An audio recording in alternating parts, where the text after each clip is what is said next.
Hello, everybody. Hope you enjoyed the random picture of the Yoda fountain at Lucasfilm HQ in San Francisco. I took that photo, and actually, coincidentally, because I didn't even mean to show you that picture, I'm wearing the hoodie I bought that very day from the, where is it? The staff gift shop there. Right. Welcome to the Geeknd Live. We are going to talk about the book of Boba Fett finale, chapter 7. My name is Jamie. I do have a guest joining me in a moment, but first, we are going to talk Star Wars, Boba Fett specifically. It's the final time we're doing it. We will be doing spoilers in the next couple of minutes. You're good for now. I'll try and remember to warn you when spoilers are about to begin. And after this week, it'll be business as usual. So we'll be chatting Star Wars in general and starting to look forward to Kenobi, which, of course, I'm sure you saw yesterday, has a poster now. It's happening. It's official. And a release date, May 25th. Not long to wait at all. I'm pretty excited. So let me do a few hellos in the chat before I bring in the guest. Matty Stokes did pop in earlier, but he has, he's a busy man and he has priorities. And top of his priority list is not joining us here tonight. He will be at his Thursday night pub quiz in the UK, but he is going to give and has given the Fett finale a Fett, and a very complicated rating. I used to think Jane Flakes had the most complicated rating system, but now Matty Stokes has taken that crown. And yes, I'm doing well, mate. Thank you. Thank you for asking. And I did enjoy it. Things to say about it, but overall, I did enjoy it, the finale.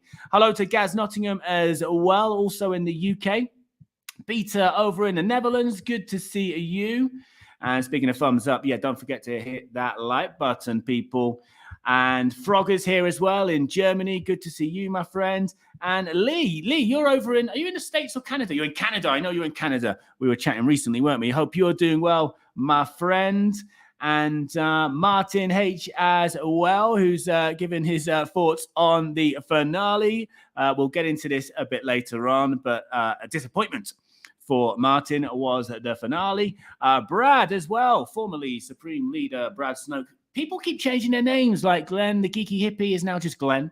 And it keeps throwing me every time because the old names are kind of, stuck in me.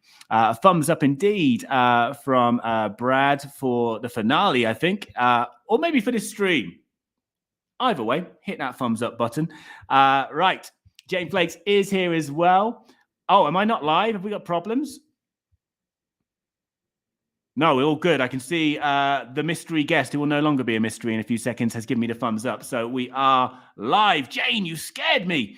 Also, hello to David Milano over in Los Angeles, who, of course, joined me live in person for one of these streams just a couple of weeks ago outside the Chinese Theatre on Hollywood Boulevard. Also to Nikolaki, who's over in London, I think, aren't you, Nikolaki? No, have I made a mistake there? Anyway, hello. And also Power Droid Girl as well. Good evening to you. Well, good afternoon from here in Mexico. Buenos tardes, but buenos noches to you over in the UK. Irish Tom as well. Definitely roll on Kenobi. Babbling Booby is in the house. Always good to see you and always fun to say your name as well, your YouTube name. It's not your real name, is it? Rob Heaton as well. Howdy, Jamie, and the expanded Geeknd universe. Good to see you, Rob. And North Dwarf is here. A thumbs up all the way from Finland. Clay's as well. I'm sorry to my guest. I didn't expect to be reading so many messages straight away. There's a lot of people here, which is good. There's filmmaking here live. It's good to see you live here. I know many. Brian, you've changed your name as well. Brian the filmmaker is now Fearless Filmmaking. So if you're into filmmaking, check out Brian's channel. Stop changing your name, people. Throws me every time, but good to see you, Brian, back live. And also Benjamin Sindela. It has been a while as well. It has been a while, but we will have more Lightspeed tonight coming. Don't worry. I know everybody's worried about that. There will be more coming. And you've slightly changed your name as well, haven't you, on YouTube? Everybody's doing this just to annoy me, I think. Nikolaki, I thought it was London. Anyway, final one from Frogger here. Relax, Jamie. I've had this nickname for 15 years and I won't ever be changing it. Thank you. And a man who also has a nickname regulars will be familiar with is Chad, the Stopwatch Campbell. Hello, Chad. Hey, everyone. As always, thanks for having me on. Good to have you back, my friend. And you were here. You're a regular, part of the stream anyway in the chat, and you've been a guest many times for various Star Wars projects and what have you. But you were actually here at the start of the Book of Boba Fett. Yeah, the first chapter with me. So you're bookending the Book of Boba Fett here on the Geeknd Live, which is nice. That's right. You. And actually, you've not just joined me on occasions. You've actually been covering the series yourself, haven't you, with your own podcast? Yes, guys. Star Wars Lunch Special. It is a podcast designed to be Frogger. Thank you for being that stopwatch. Yes, it is a podcast designed to be listened to during a lunch break. I try to always keep it 30 minutes or less. You're going to hear thoughts and feelings. Hey, Clays, thoughts and feelings on various things.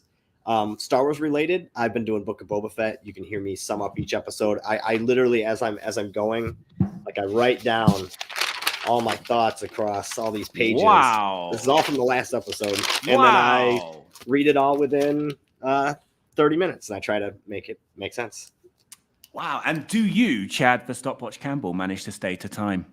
I do. You know what? I always do. I have not done one over 30 minutes, except there was an extended one where I had 4 different people tell me what they thought the ending should have or what they want to see in the finale.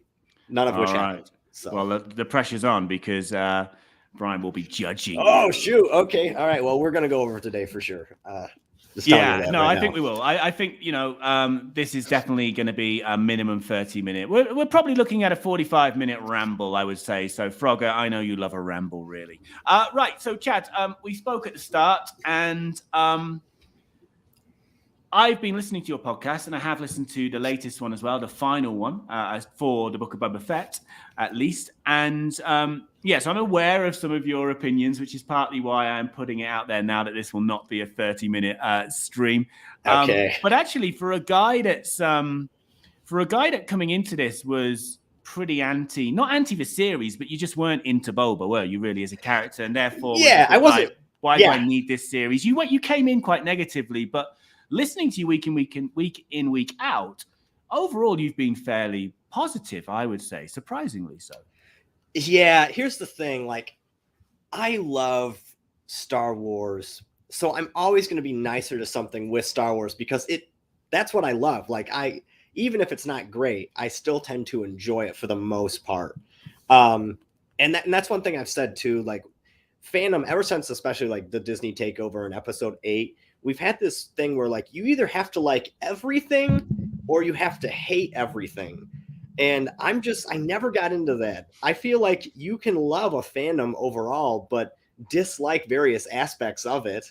Not every part of a fandom's aimed for you. So, maybe the show isn't aimed for you, but I always tend to, something this broad, I tend to judge a little different than I would judge Star Wars Visions, right? That's not trying to be for everyone. This is trying to be a more generic, broad show. So I always wanted to prove its existence to me. And No, it's fair points as well. I think I've said this before as well. I think, in the age of especially Disney Plus, I mean, the movies to a certain extent, or you could say less so under George Lucas, who was making films for kids, even with the prequels, he was making his story, the film he wanted to make. And the prime target audience was children for the most part. But yeah, now in the age of Disney Plus, they have that platform now to make Star Wars content for this broad fan base as well, of different age groups who have their own Star Wars they grew up with, whether it was the originals, the prequels, the sequels now. But I do agree that perhaps this series was trying to please a lot of sections of that fan base. But I want to know, so again, I think like a lot of people, you particularly enjoyed the more Mandalorian episodes of the Book of Boba Fett. But again, I was surprised, or I was warmed to hear generally that you were overall pretty positive to this series. So I want to know, what did you want from this finale going in, especially off the back of 2 super strong episodes? Yeah, so that's kind of my issue here. What I wanted from this finale was to not really, the problem with the 2 episodes before this finale is that I gave up caring about the Boba Fett story. It made it all seem so petty in comparison. I give this one all the time. Okay, when Christopher Eccleston was on Doctor Who, 2005, that first season, right? It's a very fun B-movie sci-fi show. And that's largely what Book of Boba was. But then right before the finale, instead of airing, other Doctor Who episodes to build up to it, they show Fellowship of the Ring and then the Two Towers. But then the finale is just the Doctor Who finale, and a couple hobbits make a cameo.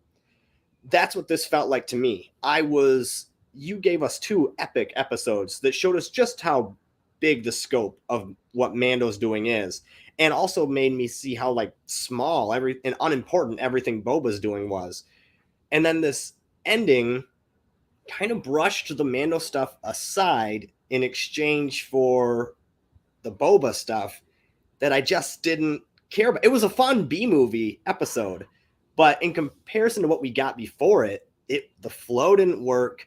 I felt that the whole Mando Grogu thing, they didn't know what to do, so they just like threw it in here awkwardly. It didn't work for me. It's the most underwhelming reunion I've ever seen. Yeah, I mean, for the best part, I enjoyed this series, and actually, I enjoyed the finale. I had fun watching it.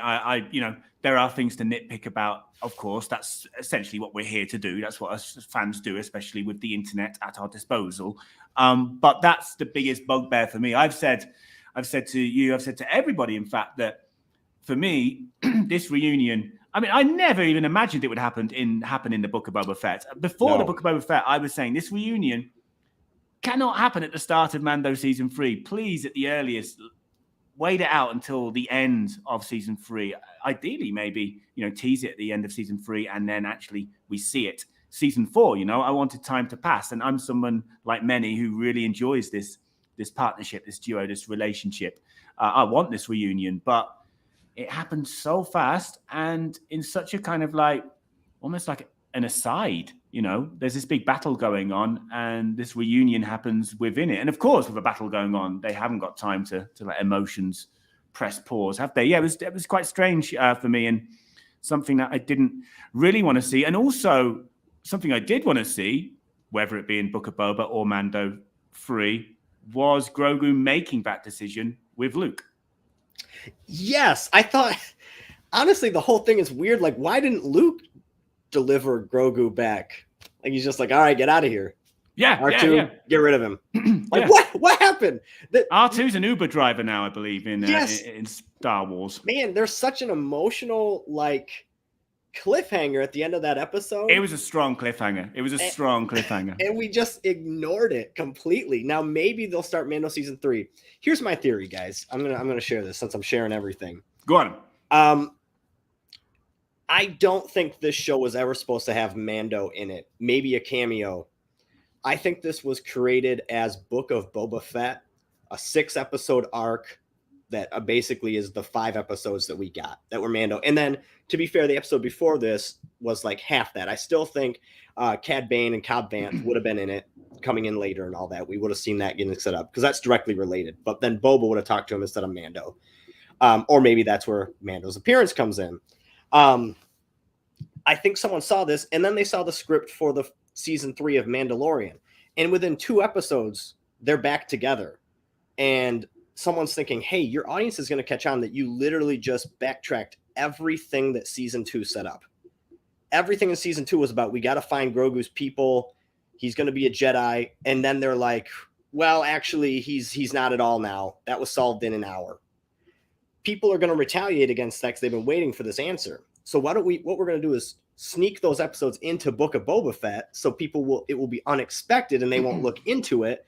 And then it will also save Book of Boba Fett for being so whatever. Because I don't think as its own thing, if Mando and Grogu hadn't come in, we wouldn't be talking about this show the same.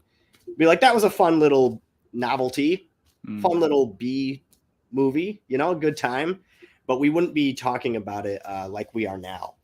So for me, I think that it was just a thing that they decided to put together to make us forget that they just backtracked everything from season 2 of Mando, and to make us be more into the Book of Boba Fett without actually caring about the Book of Boba Fett. Yeah, okay. Well, a few comments here. Jane Flakes in regards to Grogu being delivered by R2 and no Luke in the X-Wing. Luke sending Grogu back alone with R2 felt disingenuous, as if Luke just washed his hands of him. I want to come on to that in a moment. Gaz also adds that if Luke came back, it would complicate the story. And Nikolaki, in regards to the finale, a mixed bag, but we still had a lot of fun watching it together. I would agree with that as well. Definitely a mixed bag, but I did overall enjoy it. Still getting used to your new name. Fearless Filmmaking. I was kind of bummed with how that reunion happened. I wanted more time between the end of Mando Season 2 and the reuniting of Din and Grogu. I really wanted a reunion that got me emotional. So did I. And I did feel this a little bit, but nowhere near as much as I thought I would when this finally happened. And the potential as well. This could have been an iconic, really iconic reunion, couldn't it? A really iconic scene. So perhaps missed a trick there. Dave Milano, I'm glad Luke wasn't in the finale. We didn't need another Jedi X-Wing machine like Mando Season 2. I think he would have dominated the narrative. I was surprised we got him in 2 episodes. It was 2 episodes in the end, wasn't it, in the Book of Boba, Chad? He was in 6, and did he pop up in 5? No, it was hinted in 5, and then we saw him in 6. We only saw him in 6. Who are we talking about? Luke. We only saw Luke in 6, didn't we? No, Luke 8. There's 8 episodes in a season of Mando. No, Book of Boba. You talking about this? Yeah. Book of Boba. Just 6. Just 6, yeah. But he was it? Did he pop up in 5 as well? I can't remember. Forgetting now. I think it was just 6. Yeah, but it was it was a heavy appearance in 6. It wasn't just a cameo like at the end of Mando Season 2. Yeah, but also a couple more comments I'll read out. Gaz Nottingham, the series was in production for years and development a lot longer than that. How can anyone think it wasn't planned out? I thought it was clever and fresh storytelling. Frogger says... Hold on, I got to comment on that. Sorry, no. Gaz, you're probably right. And in the future, I'll be like, okay, yeah, totally, this was intentional. I will argue Episode 9 was in production for years and development a lot longer than that. And look how that turned out. This entire sequel trilogy was a lot of backtracking and things like that. And it wouldn't surprise me if 2 separate shows were in development for a long time. And then early on, someone said, this isn't marketable enough, combine them. So that's what I think happened, genuinely. And somebody had a theory. I don't know if somebody said it on this stream or if I read it somewhere, that this Boba Fett movie that was rumored for so long, this might have been a version of that script that was adapted into the Book of Boba Fett. Yeah, that's kind of what they thought, like the actual story there of the Book of Boba Fett was that, which, I mean, for if it would have been 5 or 6 episodes, that kind of makes sense. That's what we're getting with the Kenobi series, which was a movie changed into a series early on. We're getting 6 episodes, I believe it is. So I think that could have happened here. Brad says their plan did work because he cares about the Book of Boba Fett now, and the show had almost like a solo vibe to him. A job well done. And also Angel as well. I would have loved Mando going back to Princess Carolyn. I keep forgetting her name, but I know Amy Sedaris as Princess Carolyn from BoJack Horseman. I was confused for a moment though. And they had a more heartfelt reunion with Grogu. Yeah, I agree with that. And good to see David is here as well, aka James Gabone. Of course, smash that like button. Thank you, David. And yeah, something I wanted to ask you, Chad, because I remember something that you said when we spoke after chapter 1 was that you felt this season, and you said this having only seen 1 chapter out of now what is 7. You said that you thought this was going to be a very good series to binge watch one day. Do you stand by that now that you've seen all 7 chapters? I don't know. I think yes and no. I feel it throws itself off so much in the middle, though. I can't stick by that anymore. I think if you didn't have Mando or Grogu come in, it would be a fantastic binge watch. Like these 6 episodes of the Boba Fett trade war story could have been a really fun, like B-movie tale.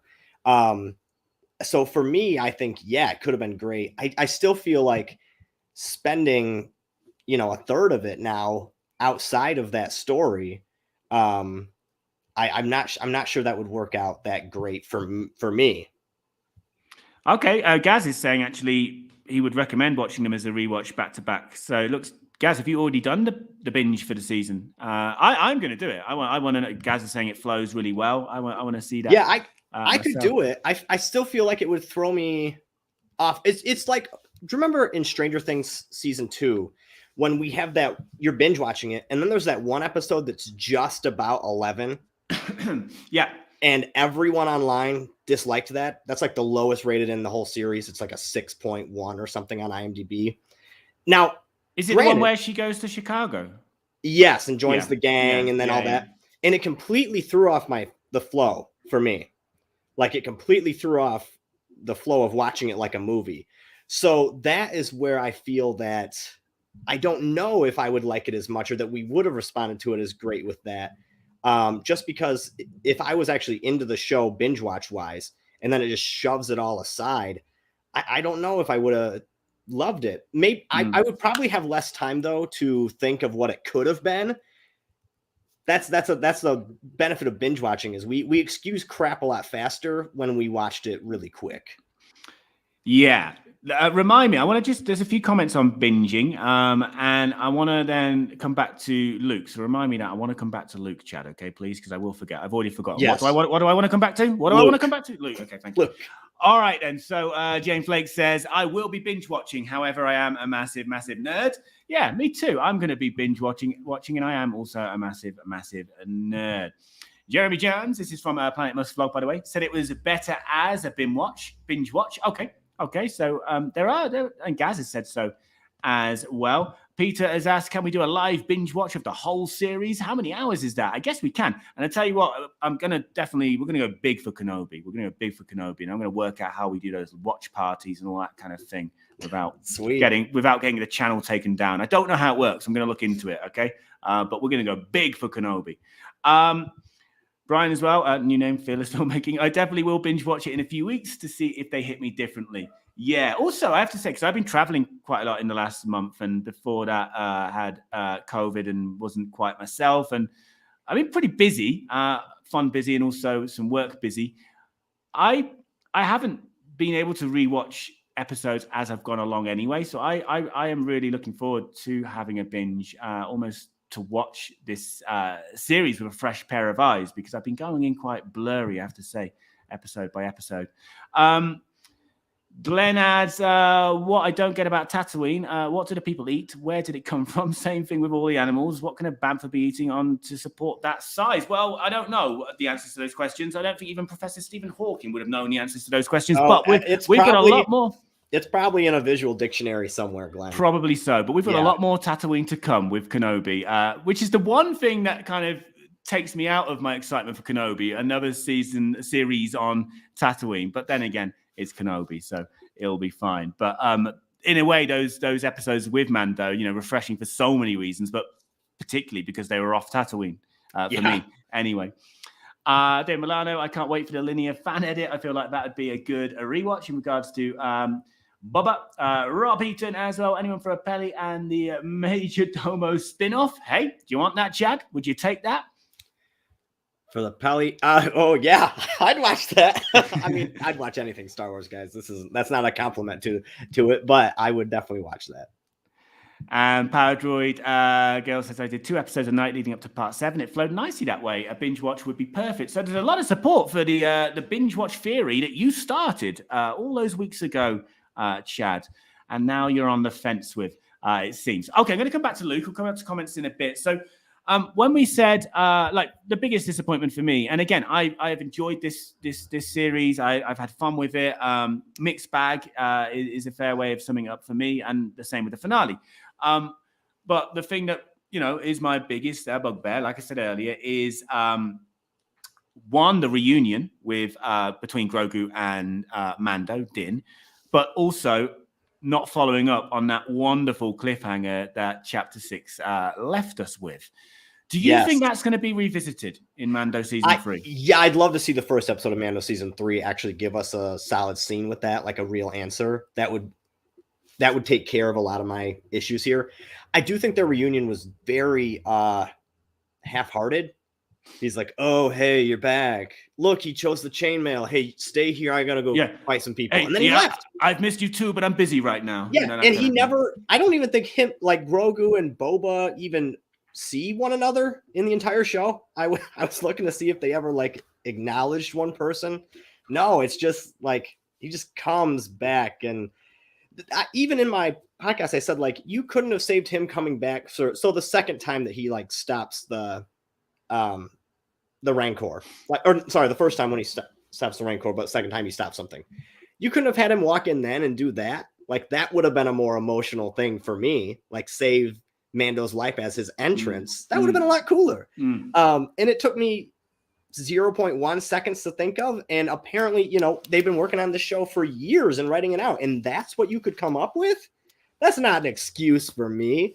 Like, I don't know. I don't know. So much potential. And like, we don't always know what's going on behind the scenes of creative decisions and what leads to the decisions that they go with. But I don't like. I'm always careful with how I criticize. But yeah, definite missed opportunity for me. I have to say that. But going back to the Luke cliffhanger, this is quite an interesting point, and I talked about this last week, I think, as well, or the week before, from Valdis V. Imagine how confused people who haven't watched Book of Boba Fett will be when starting Mando Season 3. And it's true, because I know a number of people, you know, just casual Star Wars fans, really, who love The Mandalorian, but are not interested in the Book of Boba Fett. And a lot happens that's going to be important for Mando Season 3, and especially if they start with that decision between... or Grogu making a decision in front of Luke, if they start with that, which I kind of think they should, that's going to confuse people too. Or maybe not so much, but still, there's a lot of pieces that were, you know, of the puzzle that were solved in the Book of Boba Fett in regards to Mando. Right, and I kind of think it's going to be, they're MCUing themselves. Like, if I sat down as a kid in 10 years, and I've never seen these before, and I'm watching Captain America and the Winter Soldier, and then Captain America Civil War. Civil War makes zero sense unless you also watched Avengers 2 and 1, which really only makes sense if you watch these other films. And that's what they're going to do here with the Filoniverse. That's kind of what people are calling it. Like, Mandalorian, seasons 1 and 2, they should have just stuck with calling this like Mando Season 3. I believe originally the scripts were like 301 or whatever for this series. And if that's the case, I would have been fine if you kept it as the Mandalorian. But I mean, it probably would have been the weakest season of Mando. But now it's like Book of Boba Fett has to be watched before that. They may be able to make it work, but I don't think so at this point. I think they've kind of given up on that, on like trying to make it work. You just got to keep up with it at this point. And what'll happen is in 20 years, it'll all be retconned anyway. They'll erase it all and say that it all starts over and something like that. I want to focus on what we did like about this episode, and there was a lot to like. But before we do, because I know this is a character close to your heart, Chad, and I know you weren't particularly satisfied with his ending. I know you enjoyed seeing him. David says, if Cad Bane is truly dead, I will be devastated. Incredible character, unmatched presence with barely any screen time, and an anticlimactic death. I think you're on the same page as David, aren't you? David, as Star Wars has grown, if you don't see them flat out get buried in the ground, they are not dead. Darth Maul got sliced in freaking half and fell down, and he's alive. Emperor Palpatine literally got thrown into like a furnace and exploded, and he's alive. We have had so many people die and come back to life. You're not giving up on Cad Bane, are you? You're not giving up on him yet. No. If they made me give up on Cad Bane for that, I will be so upset. Because Cad Bane, look, I've never got on the Boba train. And even off this show, like, he's a way cooler character than Boba Fett, right? Like, he's just awesome, man. I loved his smile. He had that line, you mean the one that massacred and blamed it on a speed bike gang? And then he like has that creepy like side smirk that's just like, yeah, I know what's happening. Oh my gosh. I mean, that's a fantastic character. So if he's dead, I'll be really disappointed. But I mean, I was already a little disappointed in the whole finale. So like, yeah. Well, we're going to focus on what we did like. Yes. And Gaz makes a good point. Can we take a moment to acknowledge that this is the Book of Boba Fett, the third book in the Mandalorian story? It makes sense to feature Mando in a story as this sets up book 4, season 3. And I agree with that. I'm more concerned for other people because I'm a caring, thoughtful person, Chad. I hope you know that by now. I am more concerned about the people that are going to miss those 2 particularly crucial episodes when it comes to Mando season 3. That's what I'm mostly concerned about. I'm not criticizing this. Right. Gaz, I agree concerned. with you. Yeah, I just think it needs to say, obviously, like for the sake of anyone in the future, it needs to make itself clear that this was book 3, like the third book in the Mandalorian story. Even if it's just like a episode, because you could have rented Return of the Jedi, but you see at the beginning, this is episode 6, right? Which would have confused the hell out of you as a kid and probably did. But that's where it goes. So at least have a number in it so that in the future people will know how it's supposed to go. They could start with this and be fine. Like they'd probably still have a fun time, but it would suck more if you're watching The Mandalorian season 1, 2, and then 3, like you're binging that. That wouldn't work as well for me, that you need to watch a whole side thing to understand how they retconned everything they just did in the second season. Yeah, no, for me, it's not really a criticism; it's a concern. And I have messaged at least after chapter 5, I messaged at least 4 people that I know love The Mandalorian but aren't watching the Book of Boba Fett, and said, right, if you're going to continue watching The Mandalorian when it comes back, you do need to watch the Book of Boba Fett now. That's my kind of concern I like. But Chad, let's move on to things that we did like. Yes, and things like we I said before, there's a lot to like in this series in general and also with the finale. But let's focus on the finale. What did you like, Chad? I loved a lot of this, even though I sound like I hated it, guys. I think my problem just was that The Mandalorian means a lot more to me than this Book of Boba Fett. That said, as for a Book of Boba Fett B-movie finale, it was awesome. I loved to see some of the fights. I thought that him riding the Rancor, like we all knew that was coming. We all wanted that to come. Yeah, it was awesome. Loved that stuff. I love seeing. I just love her character. What is her name? Pelimoto. Mm-hmm. Yes, fantastic character. I think she's so funny every time. Cad Bane is just a really, really cool character. I love the Western standoff they had. I love the line Grogu. That's a terrible name. Yeah. Oh my gosh, it was so good. I have this whole thing here. I'm trying to see what I actually didn't hate the Speedbite gang a lot this time. You weren't a fan before, were you? No, I wasn't. And I'm still like, I still don't see what their purpose was, but I didn't like them. I love seeing Black Chrysanthemum do stuff. And get to literally get killed like 7 times and still be rocking. Like that was really cool. You're going soft in your old age. That was a great line. Bodyguards getting pushed off a cliff. That was fun. hated that. It was, how could you enjoy that? I liked that there was actually Gamorrean guys. I always enjoy when Star Wars commits to death, like of a character, because we never do. So I enjoy seeing that once in a while. That's probably a mental problem, but I think that's great. I liked Mando teaching Boba the line, it's against the creed. I gave you my word. I'll be with you till we both fall. You really believe that, Bantha Fodder? I do. Good. Like that whole back and forth thing. Yeah. That was really cool. A lot of Wild West shootout focuses. I enjoy all that. The cheesy, like, we're slowing down as both the Mandos are getting shot. Oh no. And then Freetown comes in to save the day. Again, those elements are very cliche B-movie, but I loved it because like, that's what it was there in those moments. So it worked for me. No, there was a lot to like. But I did not like the Gamorrean guards going off the cliff. Sorry, Chad, not with you. I just enjoy when we commit to things. You know?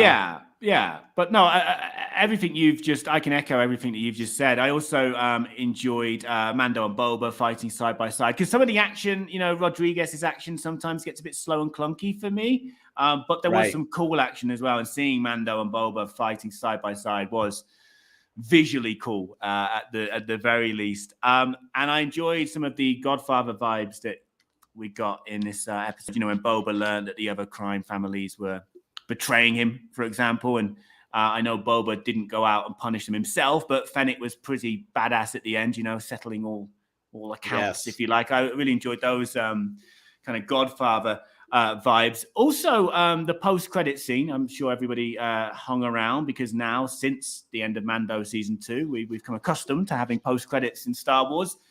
You in your podcast, you didn't seem sure who was in the Bacta tank. I thought it was the Marshal. I don't know what anybody else thinks. Yes, it is. So I rewatched and it is. And here's the thing, like, I was just so like done with the episode at that point that I saw him, and then I saw the tattoo parlor guy. And I just said, okay, I'm done. Like, yeah, well, it was the Marshal, but yeah, I don't care. I again, overall, I have enjoyed this series, and I enjoyed the finale. I am going to say mixed bag again. Alpha Monkey also says definitely a mixed bag.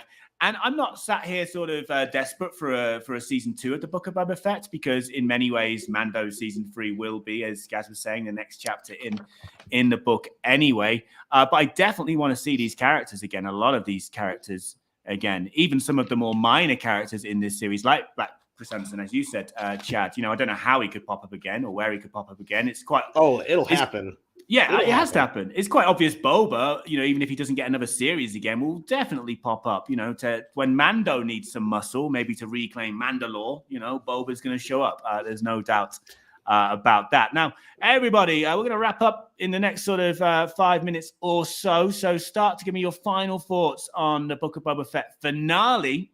Give me your scores out of 10. I'm going to go through the comments in a moment. Then, in fact, I'll go through some catch up with the chat now. Chad, then I'll come back to you for your final thoughts on the finale and the season overall, and your score out of 10 for the finale. But let me just pop to the chat. So I did. Alpha Monkey is definitely a mixed bag. Jane Flates, Luke letting Grogu free was good, but Grogu can go back and be trained by Rey in the future. Yeah, Grogu definitely has a big future as far as Disney's concerned, I am sure. That is for sure. David says the Mando Grogu reunion was so depressing. Power Droid Girl, how did Mando know where Luke was, and how did R2 know where to return Grogu?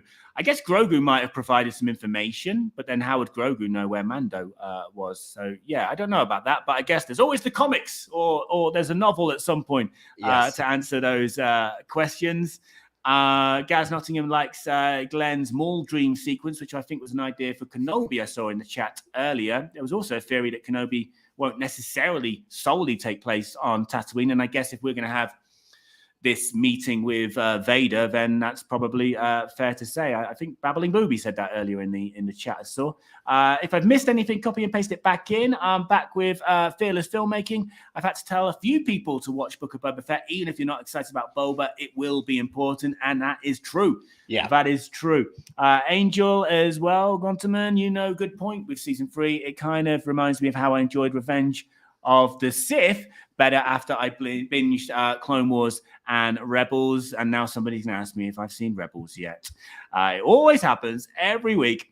Glenn also on his Maul dream vision idea. Just imagine Kenobi has dream visions of his final fight with Maul and see that in a live action. We got a lot of different ratings coming in here. I'm not that far down yet. All right, I'm sorry. No, don't worry. It's a mixed bag, I take it, right, in the ratings department. Yes. I'm going to read this from Dave Milano, then I'm going to skip down to the scores. I understand and don't entirely disagree with the criticism this episode is getting, but I went in with zero expectations and kind of just enjoyed watching big kids playing with their action figures. Yeah. Can I? Yeah, sorry. Dave. No, go. David go. Milano, I completely agree with you on that. And I think I had friends who were like, what did you hate about it? Like, this is exactly what I would have wanted. I would have bought all these toys as a kid. Like, they're using new weapons. That's so cool.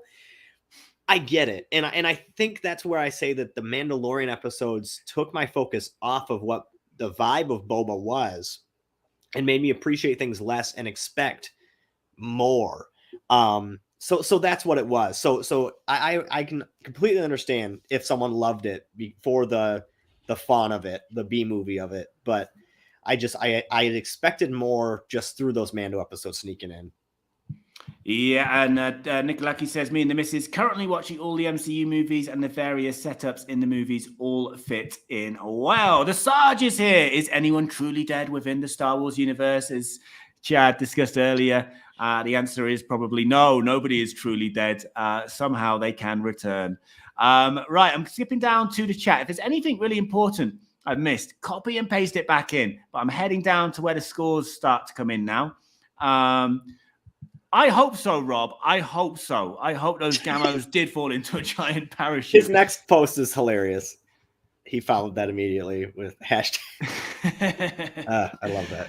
And David as well. Gamos were never buried on screens. Yeah, we never really saw them dead. Right, I am now skipping down to the scores. Right, I think I found it. Is Alpha Monkey the first score that you saw come in? I believe so. Right, Alpha Monkey, 7.5 out of 10. Glenn, 8.75 out of 10. Nikolaki, I think that's 7 out of 10. 9.7 from Clays. Another 7 from Nikolaki. And it's also a 7 from Fearless Filmmaking as well. Also for Angel, so a lot of 7s. And I will say so far, this is the lowest scores I've seen in one of these streams anyway for the chapters. Yeah. But the highest is 9.7 so far from Clays. The lowest is a 6.3741 from Peter. Yeah. There's a lower than that coming. Okay. All right. Okay. Well, we've got the highest. In fact, no, it's not the highest because Jane normally comes in with something very high. I'll come on. I imagine that's there already. Got to go 10 out of 10 to balance the force out a bit. So that's a 10 from Brad. 9 for the episode from Gaz. Brilliant finale. And I really enjoyed the series as a whole. 8.5 out of 10 from David Milano. And here's Jane with Imperial scoring system of 12 out of 12. I loved the whole series. It was Star Wars and was great fun. Vladis V, 8 out of 10 for the finale and the season overall. Another 10 out of 10. Power Droid Girl, 10 out of 10. I expected nothing and got plenty. Same can be said of the entire series, a worthy addition to the story. 6 out of 10 from Frogger. 5 out of 10 for the finale from Rob Eaton. And the series overall for Book of Boba Fett focused episodes, I presume, is a 4 out of 10.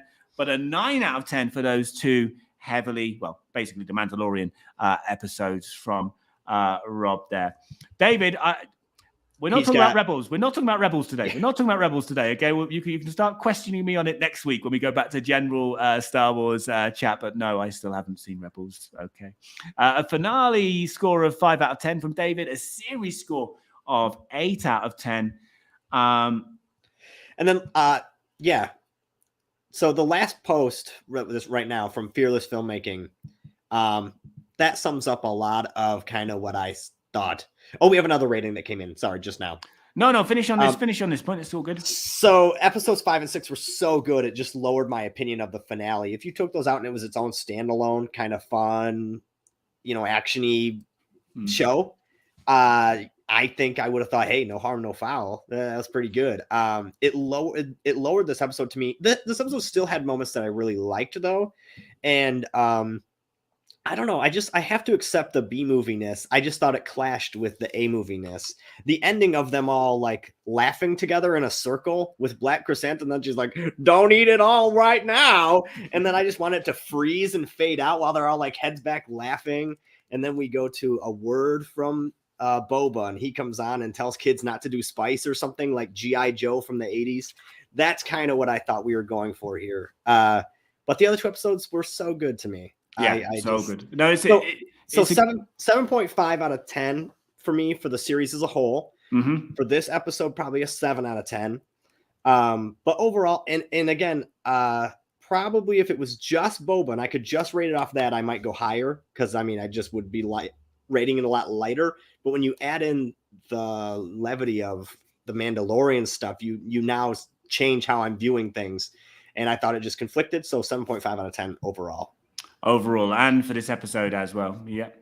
Strumman should have been Black Chrysanthemum in the tank there at the end, remembering facing Obi-Wan just to set up what's next from Star Wars on Disney Plus. We can't be far off a teaser trailer. 6 out of 10 from Strumman there. And I think we're good with scores in the chat.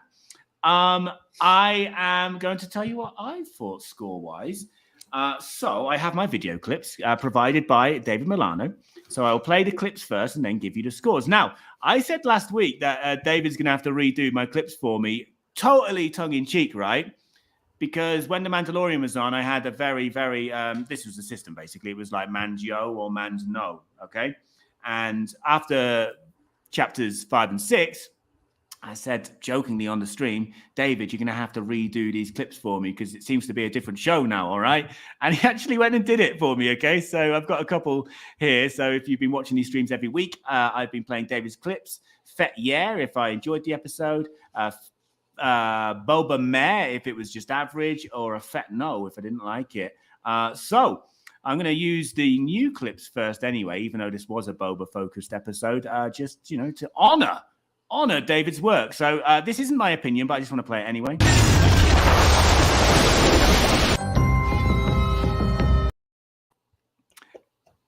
This is this. I think this. I'm torn between man so or man yo for this episode, but I am just for the fact. Whilst a mixed bag, I think the balance of the bag is tipping in the direction of being good fun. I had a good time watching it, and that's what I'm here for, you know, to be entertained. So I am going to, in video form, give it this. How was it? Wizard.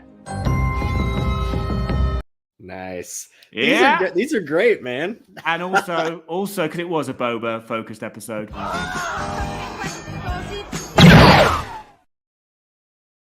Thank you once again to David Milano for providing those clips. And yeah, those so I'm going to give this episode, this finale episode, like you, Chad, and a few others in the chat, actually, a 7.5. Again, for me, that's pretty high. Remember my Bad Batch rating, my rating system in general, 5 being average. So 5 is all right. Average is okay. You know, that's how I live my life. Anything above is above average. I'm going to give the season overall an 8. There we go. Dang, that's high. I mean, that's higher than you gave Bad Batch, I think. And you know what? I might, man, those 2 episodes were so good. Yeah. Yeah, let's, you know what? Let's all reconvene at some point when we've had that binge that we've talked about, and let's see how the scores change. But at the moment, it's an 8 overall for me. And a lot of love for David's clips in the chat. They're fantastic. Yeah. Well, so yeah. All right, everybody. Thank you for joining us. Chad, thank you for joining us as well. And I've linked to Alamo Studio, your YouTube channel, in the video description, and also to the podcast as well. Are you continuing the podcast? Yeah, I'm keeping it going. I actually I'm doing a 2-part interview with a guy who used to love Star Wars and then slowly, just because of fans being so loud and aggressive, got out of it. So I'm talking to him about, like, why'd you quit Star Wars? How can we get you back into Star Wars? Like, and there's a lot of hymns, to be fair, at the moment. Yes, yeah. So I'm trying to get some different stuff going on. Dude, this is documentary territory. Yes, this is high. Yeah, no, I'm looking for. I will be listening. I'm looking forward to that. So when it's out there, let us all know. Definitely. And yeah, that would be an interesting listen, because strange place is the Star Wars fandom these days, is it not? Again, lots of love coming in for David's clips. So thank you, David, once again. And thank you to Chad. And thank you to everybody that's joined us. Frog, not now. And we'll be back this time next week. And we're going to go back to general Star Wars chat. Just realized I never did the final spoiler warning. Sorry if I spoiled anybody. Just blame it on Chad. We got to talk about that Boba, or not Boba, that Obi-Wan poster. Yeah, well, there's plenty of time for that. There's plenty of time for that. There's plenty of time for that. And I imagine we will be talking about that until May the 25th now. Right, everyone. Thank you once again. I end up saying thank you so many times when I do struggle more, like, rather than do my best, struggle to close the stream. But it's just so hard saying goodbye to you all. We've got to start the wave, everyone. Let's start the wave, because I'm now going to hit the end broadcast. All right. Watch Rebels, Jamie. Watch Rebels. Keep waving. Keep waving. Waving, keep.